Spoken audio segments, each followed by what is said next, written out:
de gens, ça. Non, je suis vraiment fatigué d'entendre tous ces clichés, tous ces... Tu sais, genre... posters, toutes ces citations, toute cette merde. Parce que la moitié des gens qui écrivent cette merde ne suivent même pas les conseils dont ils parlent. La moitié des gens qui parlent d'échecs, c'est juste des millionnaires à la con assis dans leur belle maison qui sont bien à l'abri de tout ce dont ils parlent. Donc, c'est juste un truc qui m'en fout.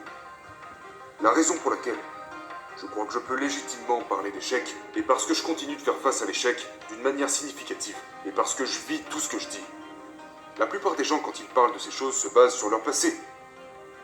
Ils se basent sur ce qu'ils avaient l'habitude de faire. Mais est-ce que tu fais encore ça aujourd'hui? Donc, pour moi, l'échec, c'est... c'est quelque chose dont vous devriez avoir peur. Vous devriez en avoir peur. Mais c'est aussi pour ça que vous devriez aller là-bas et vous mettre au défi d'échouer. Parce que si vous n'échouez jamais dans ce que vous faites, ça signifie que vous fixez vos objectifs de sorte à facilement les atteindre. De sorte à réussir tout ce que vous faites. Ça veut aussi dire que vous ne fixez pas la barre assez haute. Donc, en ce qui me concerne, ok, je vais sortir et aller casser le record du monde de traction. Objectif noble. Sauf que j'ai échoué 2 fois avant d'y arriver.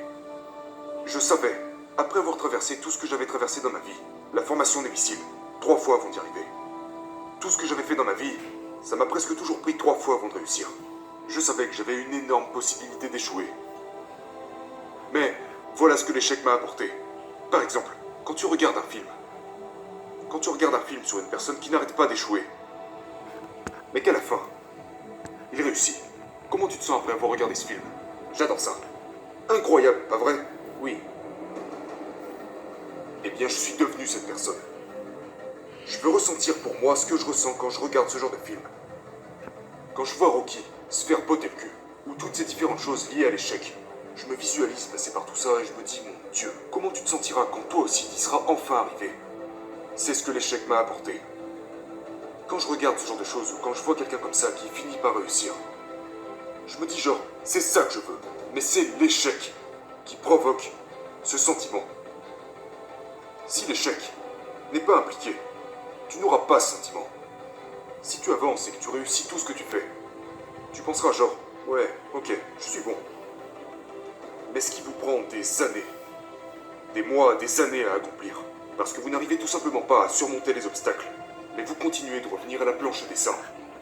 Vous recherchez ces quelques secondes. Après avoir enfin compris l'équation, quelle que soit l'équation en question par laquelle vous passez pour réussir, je vis pour ce sentiment. Mais je ne peux pas avoir ce sentiment sans passer par « Fuck, j'ai raté cette équation. J'ai encore raté, j'ai encore raté, j'ai encore raté. » Oh, ça y est, j'ai compris. Et vous commencez à le sentir avant de réussir. Avant même de commencer à vous dire que vous avez une chance. Et puis une fois que vous avez réussi, le sentiment est indescriptible. Et maintenant vous prenez ce sentiment de succès et ces échecs associés et vous le mettez dans le pot à coquilles. Et vous dites, toi là, je vais revenir te chercher quand j'aurai besoin de toi. Sur la route de ma vie, je vais revenir vers toi. Donc en gros, ce que vous dites, c'est que le niveau de satisfaction dans le succès est directement proportionnel à la taille des échecs. Plus les échecs sont gros, meilleur est le sentiment de succès. Est-ce que ça devient addictif? Ça l'est. Ça l'est. Ça devient tellement addictif que l'échec finit par ne même plus te déranger. Parce que tu sais maintenant que je vais juste foncer. Sur le prochain essai, j'ai mordu sur quelque chose de vraiment gros. Ce qui veut dire que les sentiments le seront tout autant. Donc, ce que je dis, c'est que il faut passer par l'échec pour atteindre le plus beau sentiment de ce monde.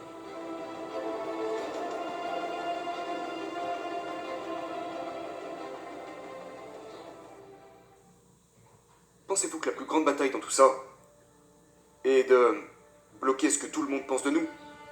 Oui. La plupart d'entre nous échouons dans la vie parce que nous avons peur de ce que pensent les gens autour de nous. Nous vivons à travers l'opinion que les gens ont de nous. Lorsque j'ai appelé un recruteur pour la première fois dans le but de devenir un navicide et que je faisais 135 kilos, ce premier recruteur m'a regardé et m'a dit « Mon gars, tu seras pas capable de faire ça. » Ce qu'il faisait, c'est qu'il projetait son énergie sur moi, parce que lui, il savait qu'il serait jamais un putain de navicide. Donc beaucoup d'entre nous ne sont rien d'autre que des pessimistes. Et tout ce que nous faisons, c'est projeter nos insécurités sur les autres. Et par conséquent, il finit par y avoir un nombre incalculable de personnes négatives qui se baladent sur la planète Terre, qui ont peur de se lancer, parce qu'ils savent qu'ils seront jugés par des gens exactement comme eux. Donc on a peur d'échouer. Pourquoi? Je te l'ai dit, mec. Prends pas de risque. Détends-toi. t'es si fou, mec? Pourquoi t'es si obsédé? Et tous ces trucs font appel à l'esprit d'abandon, comme j'aime l'appeler. L'esprit veut abandonner, l'esprit se fatigue vite. L'esprit pense qu'il mérite. L'esprit est émotionnel. Donc l'un des plus gros obstacles de ce monde, c'est les autres. Pas vous, c'est les autres.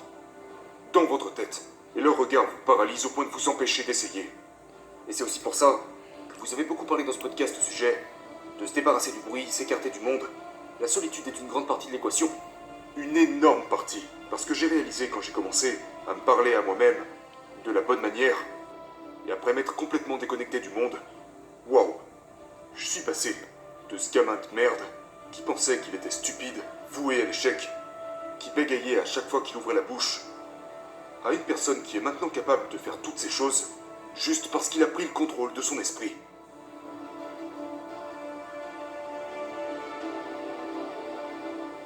Quand t'arrives au point où t'en as vraiment rien à foutre, t'es dangereux. Tu deviens très, très dangereux. Et je ne dis pas ça dans le sens où je m'en fous si je fais ça ou si je le fais pas. Non, quand tu te fous complètement des autres. Et de comment ils te voient. Sur ta façon de marcher, ta façon de parler, ta façon de t'habiller, de ce que tu veux faire de ta vie. Tu sais, en grandissant, je ne voulais pas que qui que ce soit sache que je voulais rejoindre l'armée. Pourquoi? Parce que certains de mes amis à cette époque, j'avais peur de ce qu'ils penseraient. Tu sais, pourquoi il voudrait rejoindre l'armée celui-là? Comment tu veux faire ça? J'avais peur de ce que les autres penseraient de moi. Ne pensez-vous pas qu'en faisant comme ça, vous risquez de devenir un petit peu froid? Si vous ne vous souciez jamais de ce que pensent les autres? Si vous ne vous souciez pas par exemple de ce que pense votre fiancé ou vos enfants? Eh bien justement, c'est pour ça que vous devez vraiment comprendre ce que ça implique. Si votre fiancé et vos enfants ne croient pas en vous, vous ne pouvez pas vous arrêter à ça. Ça veut dire que vous avez choisi le mauvais personnel de soutien. Il doit y avoir... C'est pourquoi les gens ne se comprennent pas bien les uns les autres. Votre personnel de soutien. Genre, si je veux sortir et faire, peu importe ce que c'est. Mon personnel de soutien est, tu sais, ma fiancée. Et si elle me dit genre, tu sais quoi, je pense pas que tu devrais faire ce que t'es sur le point de faire. Alors je me dois de lui demander, vous savez, pourquoi? Je me dois d'entendre son point de vue et lui demander, d'accord, pourquoi tu penses que je devrais pas? Mais si elle dit ça à cause d'elle, ce n'est pas une bonne chose. Donc vous devez être vraiment clair à propos de ce genre de choses.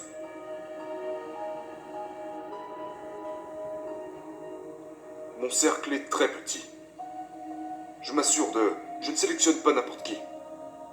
Et d'ailleurs, je ne veux pas de gens dans ma vie qui sont là, genre, à me féliciter pour tout ce que je fais. Je ne veux pas des gens qui me félicitent parce que je me lève tôt le matin. Non. Je ne veux pas ça. Je veux des gens qui sont honnêtes avec moi et qui me disent la vérité. Des gens francs. Des gens honnêtes et francs. Donc une personne qui serait honnête et franche avec toi, c'est une personne qui serait capable de te dire « Hey, tu sais quoi? T'as été plutôt con sur ce coup-là. Genre, c'est pas malin ce que t'as fait. » Ou alors, par exemple, « T'as été une merde aujourd'hui. T'as pas fait ce que t'avais à faire. » C'est de ce genre de personnes dont vous avez besoin. Mais la plupart des gens choisissent soigneusement les personnes de leur entourage pour se faire lécher le cul. Vous ne voulez pas ça. Non, vous ne voulez pas ça. Donc vous êtes très sélectif avec les personnes de votre entourage. Je suis sélectif, mais il faut trouver vous écouter ce qu'elles ont à vous dire. Il le faut. Il le faut. Donc le truc avec moi, c'est que je suis ouvert d'esprit avec les bonnes personnes. Mais je ne respecte pas beaucoup de personnes. Parce que comment pourrais-je te respecter? Pas toi personnellement, mais qui que ce soit. Si tu ne cherches pas à grandir chaque putain de jour. Et je ne parle pas de simplement aller à la salle pour s'entraîner. Je parle d'aller là-bas et de vraiment chercher à grandir. Parce que si tu sais comment je vis ma vie, comment pourrais-je te respecter? Donc tu dois être un putain de travailleur acharné. Tu dois vraiment t'arracher le cul. Seulement là tu gagneras mon respect. Donc si tu travailles dur tous les jours, maintenant je vais te considérer. Mais si tu es ce genre de personne qui passe leur temps à parler, que tu passes tout ton putain de temps à dire de la merde, allez mon gars, je constate une chose, c'est que tu dis de la merde. Mais si je te vois chaque putain de jour à essayer de devenir meilleur, tous les jours, à faire tout ce que tu peux pour devenir